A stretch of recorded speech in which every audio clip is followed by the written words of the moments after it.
የሞተ ጊዜ የለበሰው ልብስ ይሄን ነው ማለት ነው። እንዴት? እና እሺ፣ እናማ ከሞቱ በፊት ይህን ፎቶ እንዴት ተነሳው? ማን ነው ሲያነሳው? ይኸውልህ ደግሞ ፎቶ ቀረብ ያለ ነው። በደንብ ይሁን። አዎ ልክ ነህ። እንዴት አባቢ እቃ ውስጥ ሊገኝ ቻለ? ይሆን ያልገባን ነገር አለ። በእርግጠኝነት ወደ ነገሩ አንድ እርምጃ እየቀረብን ይመስለኛል። ማለት እኔ እንደዛ እየተሰማኝ ስለሆነ ነው። የሆነ መስመር ያለው ነገር አለ። ማለቴ የሆነ ቀጭን ክር አለ። እኔ እኮ በጣም እድለኛ ሰው ነኝ። ምንም ባደርግ ታልፈኛለህ፣ ትታገሰኛለህ። እንኳንም ሳይረፍድ ዋጋ የገባሽ። ባይገባኝ ምን ልታደርገኝ ነበር? እሱንማ በተግባር ነበር ማሳይሽ። አታስብ፣ እኔ እናንተንማ ሞት ነው የሚለየን። ለዚህ ፍቅር ብዬ ቤተሰቤን አይደል የተውኩት፣ እሞትለታለሁ። የዛሬው ፍቅርሽ ደግሞ ይለያል። እንደዚህ ስለሆንሽልኝ ደግሞ እወድሻለሁ። እሺ እኔ ምን እኔም እኮ ጅምር ቃል ተሳፍረኛ ትሄድልኝ። ጭራሽ እንደ አዲስ ማፈር ጀመርሽ? ወይ ጉድ! መቼም ወንዱ ልጄ ያላልሽውን አይዋሽ። ከየትም አምጥቶ ያን ነገር አያወራ። ምን ይዘጋሻል?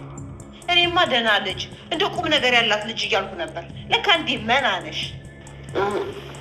እሺ በቃ ይቅርታ። የሰውን ስም እያጠፉ ይቅርታ። አይ ይቅርታ። ስሚ፣ ሁለተኛ የልጄን ስም እንዳታነሽ። አዎ ሁለተኛ ተናግሬያለሁ። አዶኒ በስተመጨረሻም እንግዲህ የአባቱ ገዳይ ማን እንደሆነ እየደረሰበት ይገኛል ማለት ነው። ምክንያቱም እንግዲህ አባቴ ያን ጊዜ አዲስ ስልክ ነበር የያዘው፣ ሲቀጥል ደግሞ የለበሰው ልብስ ነው።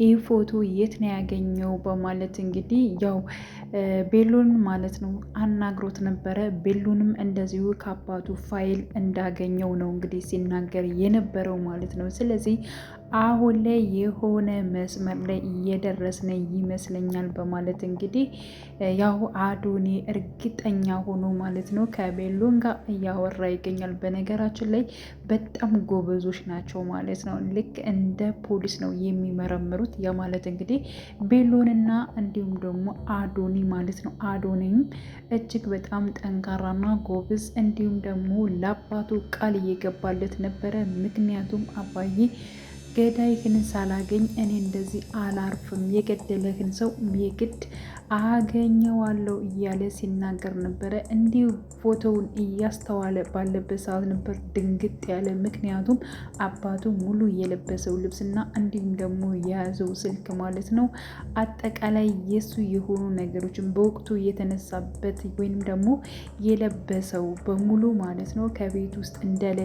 ስለዚህ አባቴ ይህን ለብሶ ነው የሞተው፣ ይሄን ለብሶ ነው ገለው ያቃጠሉት። በእርግጠኝነት ይህ ፎቶ እንዴት እንደተቀመጠና እንዴት ደግሞ ያው ከቤሎን አባት ፋይል ጋር እንዴት እንዳለ እዚያ ማን እንዳስቀመጠው እኔ እኮ በተደጋጋሚ የወይዘሮ ሄለን ቤት እኮ እያንዳንዱ በርብሬ ነበረ። ምክንያቱም ከዚያ መረጃ የማገኝ መስሎኝ እና እንዴት ሊገኝ ይቻለ በማለት እንግዲህ አዶኒና ማለት ነው ቤሎን እጅጉን በጣም እያጣሩ ይገኛሉ ማለት ነው። ቤሎንም እንዴት እንደሆነና እንዲሁም ደግሞ የአባዬን ፋይልም ያገኘውበትን ፎቶውን ማለት ነው ያገኘውበትን በደንብ አጣራለውኝ። በእርግጠኝነት የሆነ መስመር ላይ እንደርሳለን በማለት እንግዲህ ያው ቤሎም ሲናገር ነበረ። እንዲሁም ደግሞ አዶኒም ማለት ነው። በነገራችን ላይ በጣም ጎበዞች ናቸው ሁለታቸው። ቢስማሙ በጣም አሪፍ ነው። አብረው ማጣራት ይችሉ ነበረ፣ የአባታቸውንም ገዳይ ማግኘት ይችሉ ነበር እያል ነበር። አሁን ላይ ማለት ነው ተስማምተው እንደዚህ ሀሳብ ለሀሳብ እየተቀያየሩ አንድ ያወቀውን ለአንዱ እየተለዋወጡ ማለት ነው የሚያሳውቁት ነገር እጅጉን በጣም ደስ የሚል ነገር ነው ማለት ነው። ስለዚህ በእርግጠኝነት ቀስ ብለው የሚደርሱበት ይሆናል ማለት ነው። ሌላው እጅጉን በጣም ደስ የሚለው ነገር ስለ መሲ ነው ማለት ነው። መሲ አሁን ላይ ማለት ነው ያው ራሱ ቴዲ እንደሚያስመስለው ማለት ነው እንደሚያስመስለው እሷን ማስመሰሏን ቀጥላበታለች ማለት ነው። ምክንያቱም እያንዳንዱ ነገር እንግዲህ ራሱ እያስመሰለ ነበር አሁን ላይ መሲን እየጎዳት ያለው። አሁን ደግሞ ምንም ነገር እንደማታቅ ምንም ነገር እንዳልሰማች ምንም ነገር እንዳልተፈጠረ በመምሰል ማለት ነው እሱን በፍቅር በመቀበል ማለት ነው በጣም ወደው በጣም በቃ በፍላጎት እንደምትኖር አድርጋ እያንዳንዱን ነገር ወደ ቤት ሲገባ ሳቅ ብላ ማለት ነው ውስጧ እርር ድብን እያለ እየተቃጠለች፣ በነገራችን ላይ በጣም ከባድ ነው ማለት ነው ውስጧ እየተቃጠለ እንዲሁም በፈገግታ የኔ ፍቅር የኔ ቆንጆ ያለ አንተ ህይወት የለኝም ቤተሰቦቼን ትቼ መርጬ የመጣሁልህ አንተ ብቻ እኮ ነህ እያለች ማለት ነው አሁን ላይ ማለት ነው በፍቅር እየተቀበለችው ትገኛለች። ምክንያቱም ከቤሎን ጋርም አውርታለች እንደዚህ አይነት ነገሮች ነው ብላ እንዳለ ችግሯን ራሱ ለቤሎ ተናግራለች። ቤሎን ደግሞ አግዝሻለሁ ብሏታል። እሺ እኔም ታግዘኛለህ፣ እኔም ደግሞ ላንተ የሚሆኑ መረጃዎችን በሙሉ እሰጥሃለሁና አንድ ባንድ ተጋግዘን መስራት አለብን በማለት እንግዲህ መሲ ቤሎን ባገኘችው ሰዓት ተመካክረዋል ማለት ነው። ስለዚህ ማድረግና ምን መስራት እንዳለባት እያንዳንዱ ነገር ቤሎን ስለነገራት አሁን ላይ ቴዲን በፍቅር ቁጭ ልታደርገው ነው። ምክንያቱም በጣም እንደምትወደው በጣም እንደምታፈቅረው በጣም እሱን ለማግኘት ፍላጎት እንዳላት በጣም እያስመሰለች ትገኛለች ማለት ነው። ስለዚህ እሱም አስመስሎ ነው ከእንደዚህ አይነት ውስጥ ያስገባት፣ እሷም ደግሞ አስመስላ ማለት ነው የእሱን የሆነ እያንዳንዶችን መረጃ ትወስዳለች፣ ከዛ እስር ቤት ተወረውረዋለች። በነገራችን ላይ ማለት ነው ቴዲ ዋጋውን ማግኘት አለበት። በሱም ደግሞ በመሲ ምክንያት ማለት ነው መሲ እሱን ይግድ እንትን መበቀል አለባት ብዬ አስባለሁ ማለት ነው። በቴሌ ቴዲን መበቀል አለባት። ይህን ወንድሟን የሆነውን መኩን ራሱ ሊገለው ነበር። ግደሉት እኮ ብሏቸው ነበረ። እንደ አጋጣሚ ተርፎ ነው እንጂ ግደሉት ብሎ ነበር እና ወንድሟን ከመግደል ዘወር ያላለ እንዲሁም ደግሞ እናቷን ማለት ነው አይንዬን ያገተው ራሱ ቴዲ ነው ማለት ነው። ስለዚህ ከዚህ ነገር እንደዚህ አይነት ክፉ ሰውን እሷ ብትበቀለውም ማለት ነው እጅግ በጣም ነው ደስ የሚለው ማለት ነው። እና አሁን ላይ ማስመሰሏን እንዴ የዛሬው ፍቅር ይለያል እያላት ነበረ ማለት ነው። አዎ በጣም ናፍቀኝ ነበረ እንዴ አታሳፍረኝ እንጂ እያለችው ነበር። እንዴ እንደ አዲስ ማፈር ጀመርሽ እንዴ መስዬ መሆንሽ ነው። እናትሽ ደግሞ ስደውልላቸው አያነሱም ማለት እንዴት ታንሳ? ያገታት እሱ ነው። በነገራችን ላይ አይንዬ ማለት ነው እንትኑን አይታለች። ጫማውን ባየች ሰዓት በቃ ቴዲን ፈርተዋለች ማለት ነው። ምክንያቱም ያገታት እሱ እንደሆነ ስለተረዳች። በነገራችን ላይ ማን እንዳገታትና ጫማውን እንዳስታወሰችው ለቤሎን ደግሞ አይንዬ ብትነግረው ማለት ነው ይህን ነገር ብትናገር እጅጉን በጣም ደስ ይል ነበር ማለት። እሷ ግን በሀሳቧ መጥቶላት ዝም ብላ ለማንም አልተነፈሰችም፣ ዝም ብላለች። ግን ደግሞ ቴዲ ደጋግሞ ሲደውልላት አይንዬ ስልክ እያነሳች አይደለም። ምንድነው የፈለገው እንግዲህ ቴዲ ማለት ነው። በነገራችን ላይ ያው መሲን አግብቷት ማለት ነው እንግዲህ አግብቶ ተፈራርሞ እንዲሁም ደግሞ አይንዬ ደግሞ የአባቷን ውርስ የሆነ መሬት እንድትሰጠው ነው የፈለገው ማለት ነው። እና ደግሞ ደጋግሞ ቴዲ አይንዬ ጋር የሚደውለው ማለት ነው ለዛ ፈልጓት ነው ማለት እና በተደጋጋሚ ብደውልላት እናቴ ስልክ ልታነሳልኝ አልቻለችም። ስለዚህ እኔና አንቺ ፍርድ ቤት በመሄድ የጋብቻ እንትን እንፈራረማለን ምናምን እያላት ነበረ። መሲ ደግሞ ያልቸኩልንም እንዴ ችግር የለውም ቀስ ብለን እኮ ማድረግ እንችላለን እያለች ነበር። ምክንያቱም እቅዷን ሀሳቧን እስከምትጨርስ ድረስ ማለት ነው። እና እንደዚህ በጣም እንትን የሆነ ሰው ማግኝተሽ መቆየት የለብሽም እኔ እኮ ላንቺ ሎተሪ ማለት ነኝ እያለ ሲናገር ነበር። ራሱን ከፍ አድርጎ ነው የሚናገረው በነገራችን ላይ ቴዲ ማለት ነው። እና ቤተሰብን ትታ ስለተከተለችው አንዳንዴ እውነት ለመናገር በተለይ እኛ ሴቶች ማለት ነው ቤተሰብ ያልፈለገው ነገር ወይንም ደግሞ አይሆንም ያለው ነገር ተከትለን ስንሄድ በጣም ወንዶቹ ቤተሰብን ካላከበርን ምንም ማንም ሰው ሊያከብረን አይችልም። በመጀመሪያ የራሱ የሆነ ቤተሰብን ማክበር ግድ ይለናል ማለት እና ቤተሰቦቿን ትታ ስለመጣች ነው እንደዚህ የሚጫወትባት። በነገራችን ላይ እሱ ሆን ብሎ ለመበቀል ነው፣ በእርግጥ ለመበቀል ነው ከመጀመሪያውም ጀምሮ። ግን ደግሞ ሆኖም ግን ያው እነሱንም በሆነ ነገር የሆነ ነገር ሲፈጠር በቃ እኔ ብቻ ነኝ ያለሁሽ፣ እነሱን እኮ ትተሻቸው መተሻል፣ ምንም አያደርጉልሽም እያለ እንግዲህ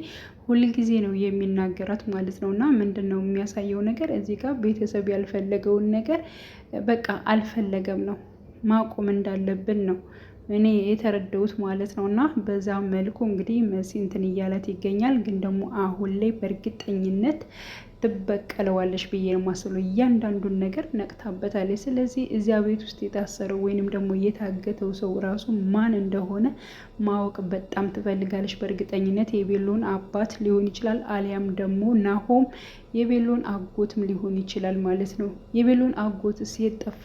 ቤሎን ስላጎቱ አንዳች ነገር አላለም ማለት ነው። ወይንስ ደግሞ ወደ ውጭ ተሳፍሮ ነው እንደገና የሚለው ነገር እጅጉን ግን ደግሞ በእርግጠኝነት ቴዲ ያገተው ማለት ነው የቤሎን አባት ሊሆን ይችላል ብዬ አስባለሁ። ምክንያቱም ያው የአዶኒ አባት እንደሆነ በሳት አቃጥላ ነው እንግዲህ የገደለችው ሄለን ማለት ነው። ስለዚህ ሄለን ያንን ነገር ስላደረገች አሁን ላይ በእርግጠኝነት ታግቶ ያለው የቤሎን አባት ነው ብዬ ማስበው። ሌላው እንግዲህ ስለ ኑኑ ጉዳይ ነው ማለት ነው። ኑኑ አሁን ላይ ማለት ነው በጣም ከባድ ውስጥ ነች። እንደገና ከባድ ውስጥ እየገባች ነው ማለት ነው። ምክንያቱም እንግዲህ ኤልሹ በጣም ለመበቀል እየሞከረች ትገኛለች። ሁልጊዜ እሷን ማሰቃየት ነው። አሁንም እንግዲህ ወንድሟ ከኑኑ ጋር እንዲሆን ስለማትፈልግ ማለት ነው አሁን ላይ እንግዲህ ሊዛ ሁሉን ነገር ተናግራለች ማለት ነው።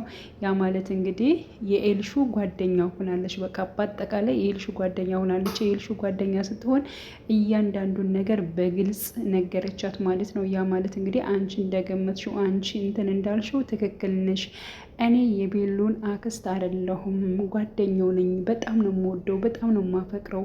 ለሱ ብዬ ነው እዚህ ቤት የመጣሁት። እሱን ለራሴ ማድረግ በጣም እፈልጋለሁ። እሱ ግን እኔ ሊመለከተኝ አልቻለም። እና እባክሽን አንቺ ደግሞ እሱ ምን እንደሚፈልግና ምን እንደሚመኝ ምን ፍላጎቱ ምን እንደሆነ እያንዳንዱን ነገር እንድትነግርኝ እፈልጋለሁ፣ እንድታግዥኝ እፈልጋለሁ። ኑኑን ትቶ ወደ እኔ እንዲመጣ እንድታግዥኝ እፈልጋለሁ በማለት እንግዲህ ለኤልሹ ትነግራታለች። ኤልሹ እኔ በፊትም ጠርጥሬ ነበረ አንቺ አክስቱ እንዳልሆንሽ አውቄ ነበረ።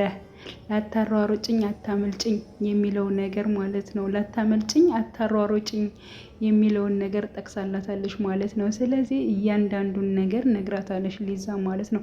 እኔም በጣም ደስ ይለኛል ያለቻት። በነገራችን ላይ ኤልሹ ደስተኛ ሆና ማለት ነው። እኔም ወንድሜ ከዚያ ሰራተኛ አንድ ላይ አብሮ እንዲሆን አልፈልግም። አንቺ በሁሉም ነገር ትመጥኘዋለሽ፣ ተምረሻል፣ ምንድነሽ፣ ፈጣንሽ፣ ጎበዝነሽ ምናምን ነገር በቃ የተለያዩ ነገሮች ማለት ነው ስትላት ነበር። እና አንቺ ለወንድሜ ትመጥኛለሽ በእርግጠኝነት አለች። በእርግጠኝነት ወንድሜ ለአንቺ ነው የማደርገው እያለች እንግዲህ የተለያዩ ነገሮችን በመስራት እንዲሁም ደግሞ ኑኑን በማሰቃየት ማለት ነው ያው ከቤሎን ለማራቅ አቅደዋል ሁለታቸው ማለት ነው። ሊዛና እንዲሁም ደግሞ ኤልሹ ማለት ነው። እና ቤሎን እንግዲህ በረንዳ ላይ እየጠበቀ በነገራችን ላይ ኑኑ በመጀመሪያ በረንዳ ላይ ሆና እየጠበቀችው ነበር ቤሎን ማለት ነው። እና አሁን ላይ በረንዳ ላይ ሁልጊዜ ይገናኛሉ። ስለዚህ አሁን ላይ በእርግጠኝነት እሷ በረንዳ ነው የምትሆነው። ሂጄ እሷን አናድዳታለሁ ብላ ሄዳ ማለት ነው ስራሽን አልጨረሽም በማለት እንግዲህ የኔ ክላስ እንዳለ በቃ የተዘበራረቀ ነው፣ ቁምሳጥኔ ልብሶች ምናምን እንድታስተካከል ይፈልጋለሁ ብላት ማለት ነው ኑኑን ትናገራታለች። ምክንያቱም ኑኑ ደግሞ ቤሎን እየጠበቀች ነበር ማለት ነው። እሱን በምትጠብቅበት ሰዓት እሷ እንደዛ አድርጋ ታዛታለች። ሄዳ ታስተካከላለች። እሺ ብላ ሄዳ ታስተካከላለች። ያኔ እንግዲህ ቤሎን ወደ ውጭ በረንዳ ላይ ወጥቶ ነበር እና ሊዛን የላከቻት ሂጂ ውጪ፣ በቃ እሱ ከዚያ ጋር ነው ያለው፣ ስለዚህ አንቺ ውጭና ከሱ ጋር ሁኝ ብላለች። አሁን ላይ ደግሞ ሊዛና እንዲሁም ደግሞ ቤሎን አንድ ላይ በሆኑበት ሰዓት ላይ ማለት ነው አስቡት፣ በረንዳ ላይ በነበረበት ሰዓት ላይ ተቃቅፈው ነበር። በዚያን ሰዓት እንግዲህ ኑኑ ትመጣለች ማለት ነው። ስለዚህ ቤሎን ምን እንደሚያደርግ ስታዩ ደግሞ እሷ በጣም ተስፋ የመቁረጥ ሀሳብ ይኖራታል ማለት ነው። ግን ደግሞ እውነተኛ ፍቅር ምንም አይነት ነገር ብዙ ነገሮች ሊደርስበት ይችላል። እውነተኛ ፍቅር ግን መቼም ቢሆን መቼም አይለያዩም ብዬ ነው የማስበው። ያ ማለት እንግዲህ ኑኑና እንዲሁም ደግሞ ቤሎን አይለያዩም ብዬ አስባለሁ ማለት ነው። ምክንያቱም ያው ከዚህ በፊትም በጣም ብዙ ነገሮችን አሳልፈዋል። በነገራችን ላይ ራሷ ኤልሹ ራሱ ስትናገር ነበር። እነሱ አይለያዩ፣ ምክንያቱም እኔም እናቴም ሁለታቸውን ለመለያየት በጣም ብዙ ነገር አድርገናል ብላ በራሷ በአንደበቷ ተናግራለች ማለት ነው። እና ቤሎንና እንዲሁም ደግሞ ኑኑ አይለያዩም። በጣም ብዙ ነገሮች ሊደርስባቸው ይችላል፣ ግን ደግሞ እስከ መጨረሻው ሁለታቸው አብረው ነው የሚሆኑት ብዬ ነው የማስበው ማለት ነው። እና በዛን ደረጃ ራሷ እስከምትናገር ድረስ እንግዲህ ደርሳለች ከድሮ ጀምሮ ማለት ነው። ከአዶኒም እንዲሁም ደግሞ ወይዘሮ ሄለንም ኤልሹም በጣም ብዙ ነገሮችን በኑኑና እንዲሁም ደግሞ በቤሉን በጣም ብዙ ነገሮች አድርገዋል። ግን ደግሞ እነሱ አልተለያዩ ማለት ነው። እና አሁንም ደግሞ በሆነ ምክንያት እንትን ቢልም በግልጽ ማለት ነው እንግዲህ ቤሉን ምን ብሏል? አንቺ እኮ ሊዛ እህቴ ነሽ መቼም አልተውሽም ብሏታል ማለት ነው። እንዴ እህቴማ አትበለኝ፣ ለምንድን ነው እህቴ የምትለኝ እያለች እንግዲህ ሊዛም ስትናገር ነበር። የአራከኛ ያክል ነው የሚሰማኝ በማለት ሄዳ ልጥፍ ቅፍ አድርገዋለች ማለት ነው። እንግዲህ ቀጣይ ፓርት ምን ይፈጠራል የሚለውን አብረን የምናይ ይሆናል ማለት ነው። መሲ ባደረገችው ነገር እጅግ በጣም ደስ ብሎኛል። አዶኒ ባደረገው ወይንም ደግሞ ባስታወሰው ነገር ማለት ነው በጣም ነው ደስ ያለኝ። የሆነ በቃ እርምጃ እየተሻገሩ መሆኑ የተረዳ። ሌላው ደግሞ አይንዬ ያየችውን ነገር ማለት ነው የጠረጠረችውን ነገር ለቤሎን ብትናገር እጅጉን በጣም ደግሞ ደስ ይላል ብዬ አስባለሁ። ምክንያቱም ሁሉም ነገር መረጃውን ይሰበስባሉ ማለት ነው። እና ቀጣይ ፓርት አብረን እናያለን። መልካም ጊዜ ተመኘውላችሁ።